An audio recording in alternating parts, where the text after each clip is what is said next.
Assalomu alaykum aziz obunachilar.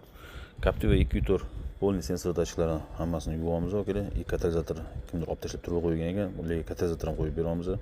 Mobodo sizlarda ham mashinalarda chek yongan, rasod ko'paygan, gulshlardan har xil zaharli hidlar chiqqan va tabloda har xil znaklar yonib, asabni buzadigan holatlar kuzatiladigan bo'lsa, kerak olinmaslik aloqaga chiqinglar. Podpiskalarga отметкani gumillatinglar kerak. Katalizatorlarni обязательно qo'yishimiz kerakligini sababini hammamiz bilamiz. Уже stiker boshlangan, stiker hisobi uchun ham katalizatorlarni joyiga qo'yib qo'yishimiz kerak. Mana bu sensor dachiklari to'lib ketishini, mana shunaqa ifloslanishini sababi katalizator vixilib qo'yavermagan yoki olib tashlab kimdir turba qo'yib tashlagan holatlar bo'ladigan bo'lsa, rasod ko'payadi va qora qurum bilan yonadi. Shuni hisobiga через испаритель hamma dachiklar ifloslanadi akalar. Bu ishlarimiz hammasi mana shu Captiva bo'ladigan bo'lsa, общий 450 ming so'm bo'ladi. Xo'sh, yengil mashinalar bo'lsa 350 ming so'm bo'ladi. Podpiskalarimizga Chilonzor 10-kvartal telefon raqamlari ekranlarda bor, aloqaga chiqinglar.